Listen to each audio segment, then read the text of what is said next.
Chapter 8. Mina Murray's journal same day, 11 p.m. Oh, but I am tired. If it were not that I had made my diary a duty, I should not open it tonight. We had a lovely walk. Lucy, after a while, was in gay spirits, owing, I think, to some dear cows who came nosing towards us in a field close to the lighthouse, and frightened the wits out of us. I believe we forgot everything, except of course, personal fear, and it seemed to wipe the slate clean and give us a fresh start. We had a capital severe tea at Robin Hood's Bay in a sweet little old-fashioned inn, with a bow window right over the seaweed-covered rocks of the Strand. I believe we should have shocked the new woman with our appetites. Men are more tolerant, bless them. Then we walked home with some, or rather many, stoppages to rest, and with our hearts full of a constant dread of wild bulls. Lucy was really tired, and we intended to creep off to bed as soon as we could. The young curate came in, however, and Mrs. Westenra asked him to stay for supper. Lucy and I had both a fight for it with the dusty miller. I know it was a hard fight on my part, and I am quite heroic. I think that someday the bishops must get together and see about breeding up a new class of curates, who don't take supper, no matter how hard they may be pressed to, and who will know when girls are tired. Lucy is asleep and breathing softly. She has more color in her cheeks than usual, and looks, oh so sweet. If Mr. Holmwood fell in love with her seeing her only in the drawing-room, I wonder what he would say if he saw her now. Some of the new women writers will someday start an idea that men and women should be allowed to see each other asleep before proposing or accepting. But I suppose the new woman won't condescend in future to accept. She will do the proposing herself. And a nice job she will make of it too. There's some consolation in that. I am so happy tonight, because dear Lucy seems better. I really believe she has turned the corner, and that we are over her troubles with dreaming. I should be quite happy if I only knew if Jonathan. God bless and keep him. August 11th. Diary again. No sleep now, so I may as well write. I am too agitated to sleep. We have had such an adventure, such an agonizing experience. I fell asleep as soon as I had closed my diary. Suddenly I became broad awake, and sat up, with a horrible sense of fear upon me, and of some feeling of emptiness around me. The room was dark, so I could not see Lucy's bed. I stole across and felt for her. The bed was empty. I lit a match and found that she was not in the room. The door was shut, but not locked, as I had left it. I feared to wake her mother, who has been more than usually ill lately, so threw on some clothes and got ready to look for her. As I was leaving the room, it struck me that the clothes she wore might give me some clue to her dreaming intention. Dressing gown would mean house, dress outside. Dressing gown and dress were both in their places. Thank God, I said to myself, she cannot be far, as she is only in her nightdress. I ran downstairs and looked in the sitting room. Not there. Then I looked in all the other rooms of the house, with an ever-growing fear chilling my heart. Finally, I came to the hall door and found it open. It was not wide open, but the catch of the lock had not caught. The people of the house are careful to lock the door every night, so I feared that Lucy must have gone out as she was. There was no time to think of what might happen. A vague overmastering fear obscured all details. I took a big, heavy shawl and ran out. The clock was striking 1 as I was in the crescent, and there was not a soul in sight. I ran along the north terrace, but could see no sign of the white figure, which I expected. At the edge of the west cliff above the pier, I looked across the harbor to the east cliff, in the hope or fear, I don't know which, of seeing Lucy in our favorite seat. There was a bright full moon, with heavy black, driving clouds, which threw the whole scene into a fleeting diorama of light and shade as they sailed across. For a moment or two I could see nothing, as the shadow of a cloud obscured St. Mary's Church and all around it. Then as the cloud passed I could see the ruins of the abbey coming into view, and as the edge of a narrow band of light as sharp as a sword cut moved along, the church and churchyard became gradually visible. Whatever my expectation was, it was not disappointed, for there, on our favorite seat, the silver light of the moon struck a half-reclining figure, snowy white. The coming of the cloud was too quick for me to see much, for shadow shut down on light almost immediately, but it seemed to me as though something dark stood behind the seat where the white figure shone, and bent over it. What it was, whether man or beast, I could not tell. I did not wait to catch another glance, but flew down the steep steps to the pier and along by the fish market to the bridge, which was the only way to reach the east cliff. The town seemed as dead, for not a soul did I see. I rejoiced that it was so, for I wanted no witness of poor Lucy's condition. The time and distance seemed endless, and my knees trembled and my breath came labored as I toiled up the endless steps to the abbey. I must have gone fast, and yet it seemed to me as if my feet were weighted with lead, and as though every joint in my body were rusty. When I got almost to the top I could see the seat and the white figure, for I was now close enough to distinguish it even through the spells of shadow. There was undoubtedly something, long and black, bending over the half-reclining white figure. I called in fright, "Lucy! Lucy!" and something raised a head, and from where I was I could see a white face and red, gleaming eyes. Lucy did not answer, and I ran on to the entrance of the churchyard. As I entered, the church was between me and the seat, and for a minute or so I lost sight of her. When I came in view again the cloud had passed, and the moonlight struck so brilliantly that I could see Lucy half reclining with her head lying over the back of the seat. She was quite alone, and there was not a sign of any living thing about. When I bent over her I could see that she was still asleep. Her lips were parted, and she was breathing, not softly as usual with her, but in long, heavy gasps, as though striving to get her lungs full at every breath. As I came close, she put up her hand in her sleep and pulled the collar of her nightdress close around her, as though she felt the cold. I flung the warm shawl over her, and drew the edges tight around her neck, for I dreaded lest she should get some deadly chill from the night air, unclad as she was. I feared to wake her all at once, so, in order to have my hands free to help her, I fastened the shawl at her throat with a big safety pin. But I must have been clumsy in my anxiety and pinched or pricked her with it, for by and by, when her breathing became quieter, she put her hand to her throat again and moaned. When I had her carefully wrapped up I put my shoes on her feet, and then began very gently to wake her. At first she did not respond, but gradually she became more and more uneasy in her sleep, moaning and sighing occasionally. At last, as time was passing fast, and for many other reasons, I wished to get her home at once, I shook her forcibly, till finally she opened her eyes and awoke. She did not seem surprised to see me, as, of course, she did not realize all at once where she was. Lucy always wakes prettily, and even at such a time, when her body must have been chilled with cold, and her mind somewhat appalled at waking unclad in a churchyard at night, she did not lose her grace. She trembled a little, and clung to me. When I told her to come at once with me home, she rose without a word, with the obedience of a child. As we passed along, the gravel hurt my feet, and Lucy noticed me wince. She stopped, and wanted to insist upon my taking my shoes, but I would not. However, when we got to the pathway outside the churchyard, where there was a puddle of water, remaining from the storm, I daubed my feet with mud, using each foot in turn on the other, so that as we went home, no one, in case we should meet anyone, should notice my bare feet. Fortune favored us, and we got home without meeting a soul. Once we saw a man, who seemed not quite sober, passing along a street in front of us. But we hid in a door, till he had disappeared up an opening, such as there are here, steep little closes, or wynds, as they call them in Scotland. My heart beat so loud all the time sometimes I thought I should faint. I was filled with anxiety about Lucy, not only for her health, lest she should suffer from the exposure, but for her reputation in case the story should get wind. When we got in, and had washed our feet, and had said a prayer of thankfulness together, I tucked her into bed. Before falling asleep she asked, even implored, me not to say a word to anyone, even her mother, about her sleepwalking adventure.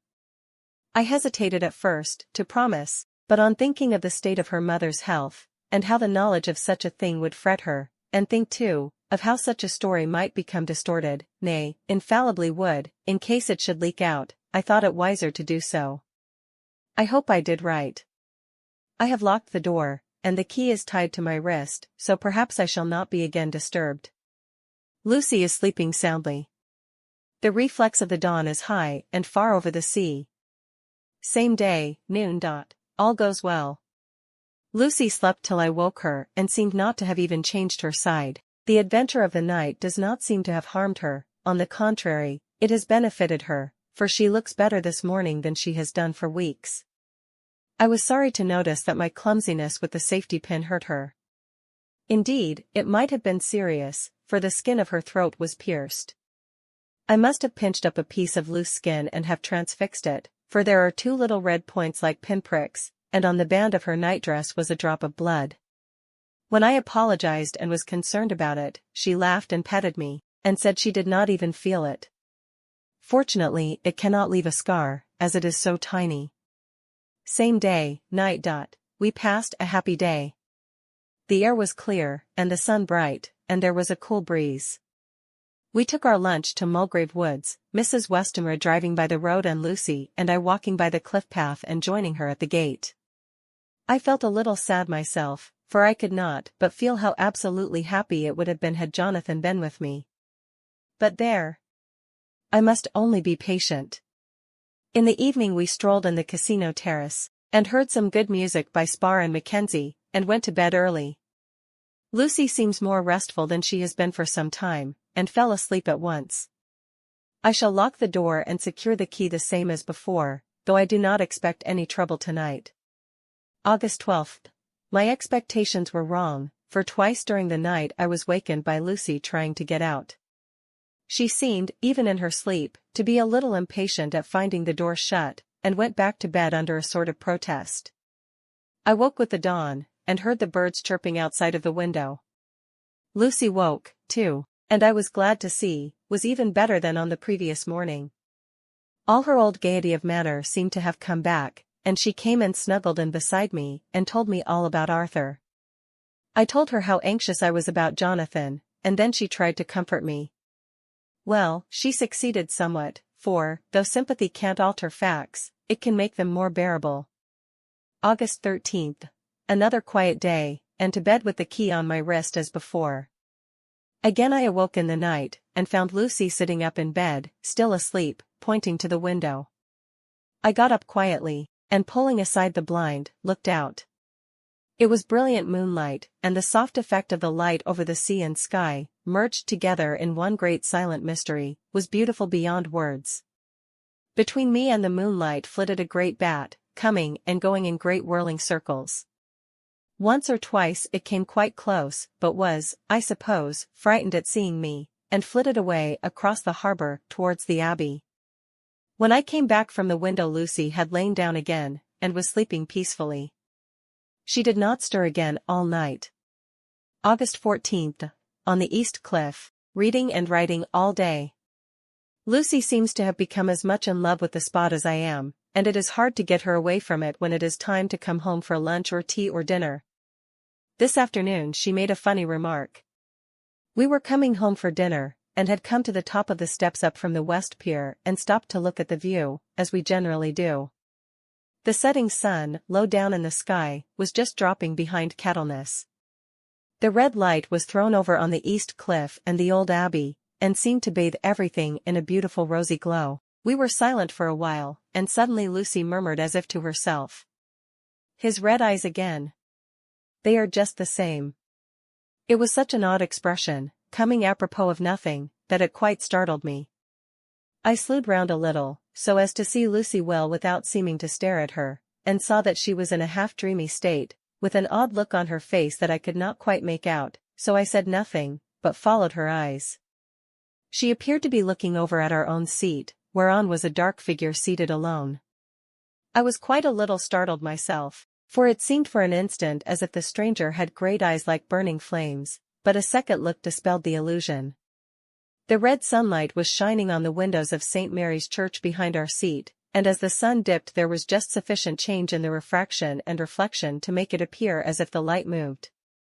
I called Lucy's attention to the peculiar effect, and she became herself with a start, but she looked sad all the same. It may have been that she was thinking of that terrible night up there. We never refer to it, so I said nothing, and we went home to dinner. Lucy had a headache and went early to bed. I saw her asleep, and went out for a little stroll myself. I walked along the cliffs to the westward, and was full of sweet sadness, for I was thinking of Jonathan. When coming home, it was then bright moonlight, so bright that, though the front of our part of the crescent was in shadow, everything could be well seen. I threw a glance up at our window, and saw Lucy's head leaning out. I opened my handkerchief and waved it. She did not notice or make any movement whatever. Just then, the moonlight crept round an angle of the building, and the light fell on the window. There distinctly was Lucy with her head lying up against the side of the window-sill and her eyes shut. She was fast asleep, and by her, seated on the window-sill, was something that looked like a good-sized bird. I was afraid she might get a chill, so I ran upstairs, but as I came into the room she was moving back to her bed, fast asleep, and breathing heavily. She was holding her hand to her throat, as though to protect it from the cold. I did not wake her, but tucked her up warmly. I have taken care that the door is locked and the window securely fastened. She looks so sweet as she sleeps, but she is paler than is her wont, and there is a drawn, haggard look under her eyes which I do not like. I fear she is fretting about something. I wish I could find out what it is. August 15th. Rose later than usual. Lucy was languid and tired, and slept on after we had been called. We had a happy surprise at breakfast. Arthur's father is better, and wants the marriage to come off soon.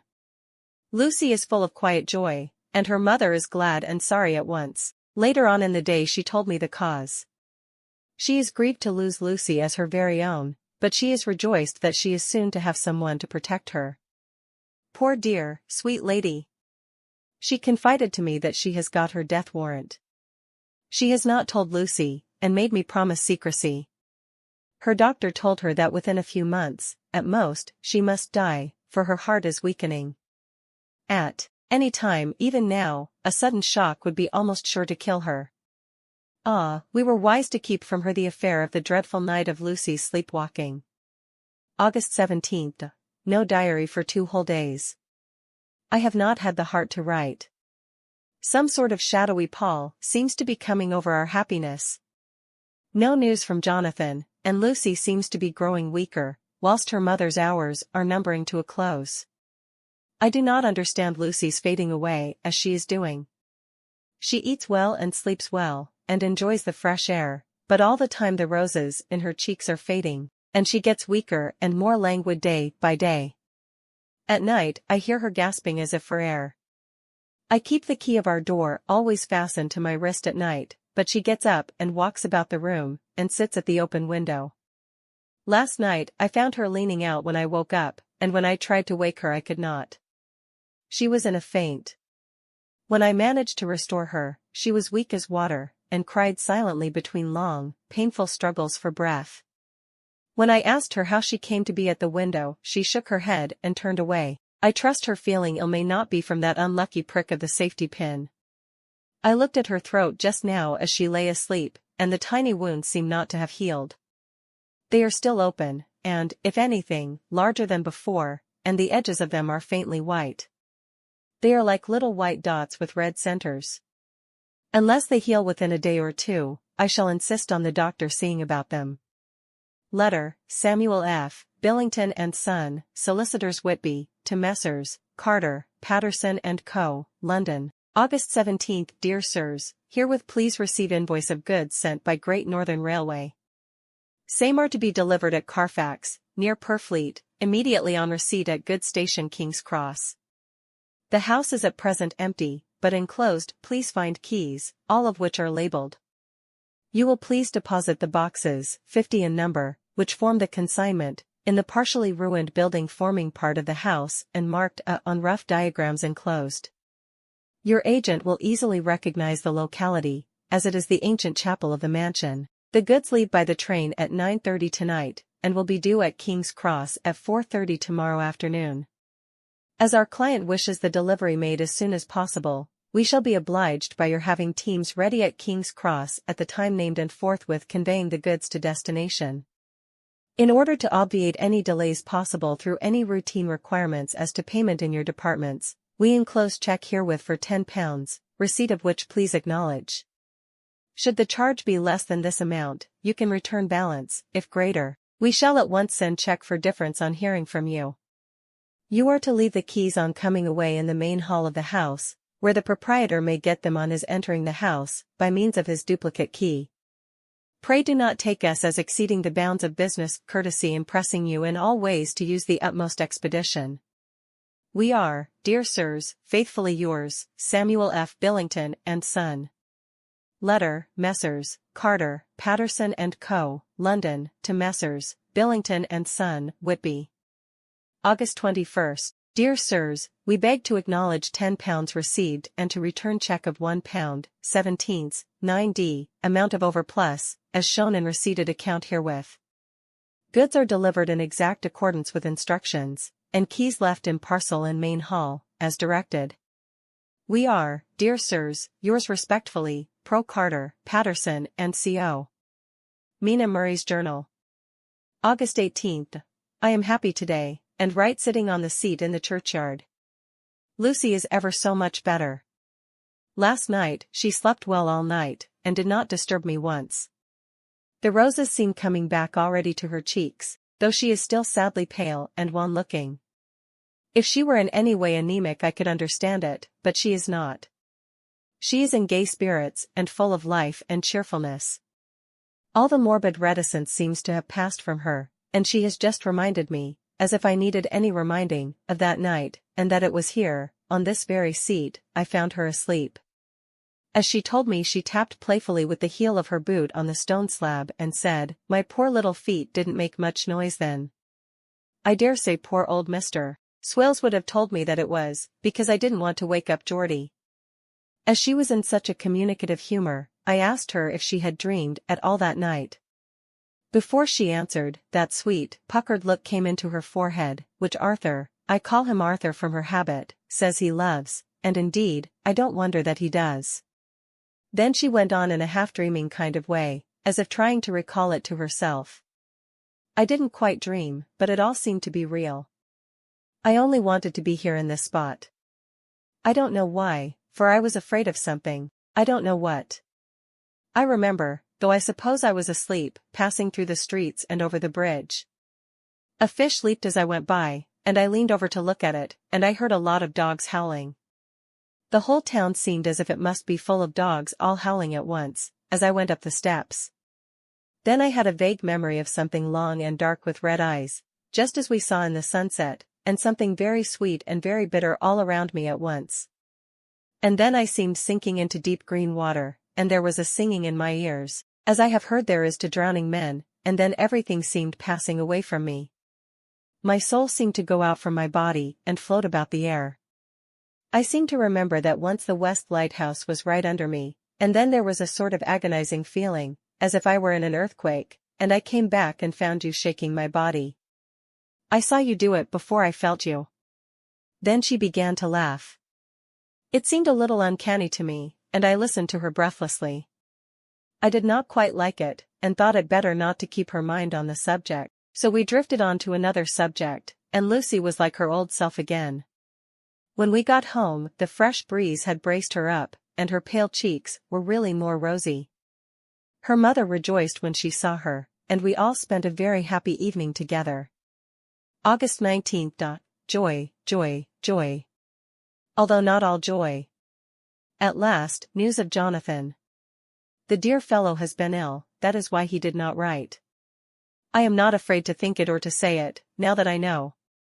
Mr. Hawkins sent me on the letter, and wrote himself, oh so kindly. I am to leave in the morning and go over to Jonathan, and to help to nurse him if necessary, and to bring him home. Mr. Hawkins says it would not be a bad thing if we were to be married out there. I have cried over the good sister's letter till I can feel it wet against my bosom, where it lies. It is of Jonathan, and must be near my heart, for he is in my heart. My journey is all mapped out, and my luggage ready. I am only taking one change of dress. Lucy will bring my trunk to London and keep it till I send for it may be that I must write no more. I must keep it to say to Jonathan, my husband, the letter that he has seen and touched must comfort me till we meet. Letter, Sister Agatha, Hospital of St. Joseph and St. Mary Budapest, to Miss Wilhelmina Murray August 12, Dear Madam. I write by desire of Mr. Jonathan Harker, who is himself not strong enough to write, though progressing well, thanks to God and Saint Joseph and St. Mary. He has been under our care for nearly 6 weeks, suffering from a violent brain fever. He wishes me to convey his love, and to say that by this post I write for him to Mr. Peter Hawkins, Exeter, to say, with his dutiful respects, that he is sorry for his delay, and that all of his work is completed. He will require some few weeks' rest in our sanatorium in the hills, but will then return. He wishes me to say that he has not sufficient money with him, and that he would like to pay for his staying here, so that others who need shall not be wanting for help. Believe me, yours, with sympathy and all blessings, Sister Agatha. P.S. My patient being asleep, I open this to let you know something more. He has told me all about you, and that you are shortly to be his wife. All blessings to you both. He has had some fearful shock, so says our doctor, and in his delirium his ravings have been dreadful, of wolves and poison and blood, of ghosts and demons, and I fear to say of what. Be careful of him always, that there may be nothing to excite him of this kind for a long time to come. The traces of such an illness as his do not lightly die away. We should have written long ago, but we knew nothing of his friends, and there was nothing on him, nothing that anyone could understand. He came in the train from Klausenburg, and the guard was told by the station master there that he rushed into the station shouting for a ticket for home. Seeing from his violent demeanor that he was English, they gave him a ticket for the furthest station on the way thither that the train reached. Be assured that he is well cared for. He has won all hearts by his sweetness and gentleness. He is truly getting on well, and I have no doubt will in a few weeks be all himself, but be careful of him for safety's sake. There are, I pray God and Saint Joseph and St. Mary, many, many, happy years for you both. Dr. Seward's Diary, August 19th. Strange and sudden change in Renfield last night. About 8 o'clock, he began to get excited and sniff about as a dog does when setting. The attendant was struck by his manner, and knowing my interest in him, encouraged him to talk. He is usually respectful to the attendant and at times servile, but tonight, the man tells me, he was quite haughty. Would not condescend to talk with him at all. All he would say was, "I don't want to talk to you. You don't count now. The master is at hand." The attendant thinks it is some sudden form of religious mania which has seized him. If so, we must look out for squalls, for a strong man with homicidal and religious mania at once might be dangerous. The combination is a dreadful one. At 9 o'clock I visited him myself. His attitude to me was the same as that to the attendant. In his sublime self-feeling the difference between myself and the attendant seemed to him as nothing. It looks like religious mania, and he will soon think that he himself is God. These infinitesimal distinctions between man and man are too paltry for an omnipotent being. How these madmen give themselves away! The real God taketh heed lest a sparrow fall. But the God created from human vanity sees no difference between an eagle and a sparrow.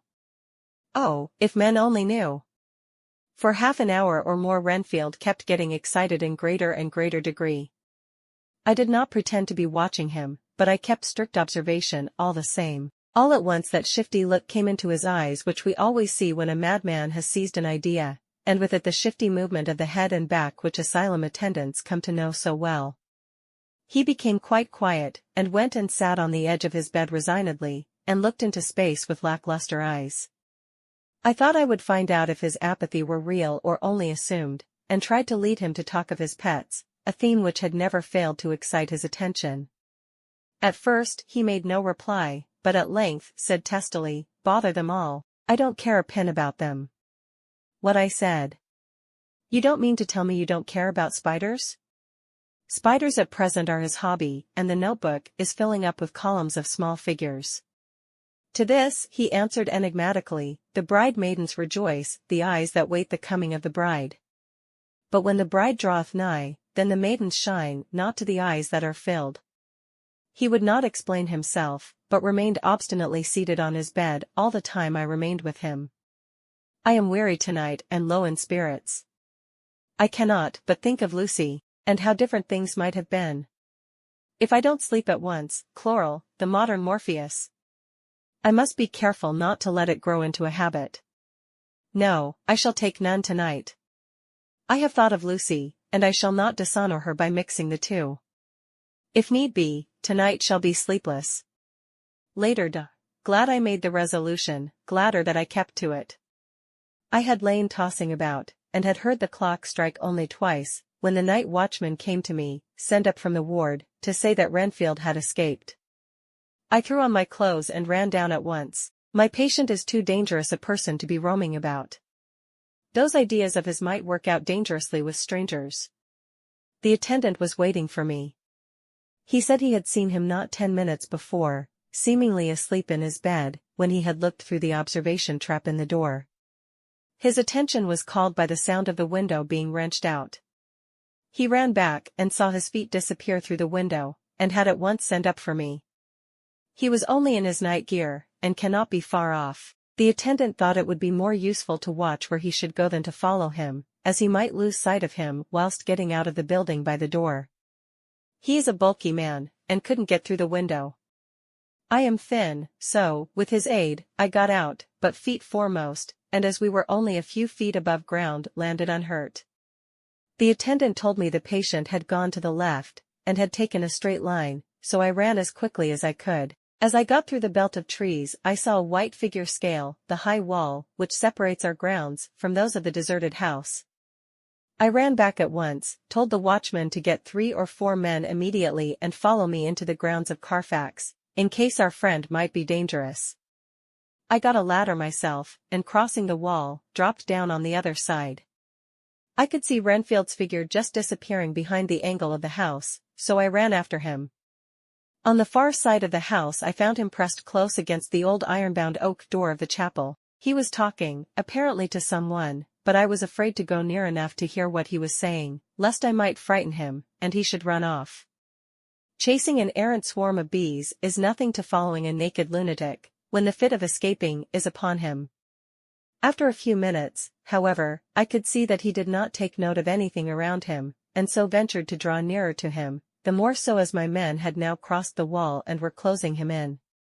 I heard him say, "I am here to do your bidding, master. I am your slave, and you will reward me, for I shall be faithful. I have worshipped you long and afar off. Now that you are near, I await your commands, and you will not pass me by, will you, dear master, in your distribution of good things?" He is a selfish old beggar anyhow. He thinks of the loaves and fishes even when he believes his is in a real presence. His manias make a startling combination. When we closed in on him, he fought like a tiger. He is immensely strong, for he was more like a wild beast than a man. I never saw a lunatic in such a paroxysm of rage before, and I hope I shall not again. It is a mercy that we have found out his strength and his danger in good time. With strength and determination like his, he might have done wild work before he was caged. He is safe now, at any rate. Jack Sheppard himself couldn't get free from the strait waistcoat that keeps him restrained, and he's chained to the wall in the padded room. His cries are at times awful, but the silences that follow are more deadly still, for he means murder in every turn and movement. Just now he spoke coherent words for the first time. "I shall be patient, master. It is coming, coming, coming." So I took the hint, and came to. I was too excited to sleep, but this diary has quieted me, and I feel I shall get some sleep tonight.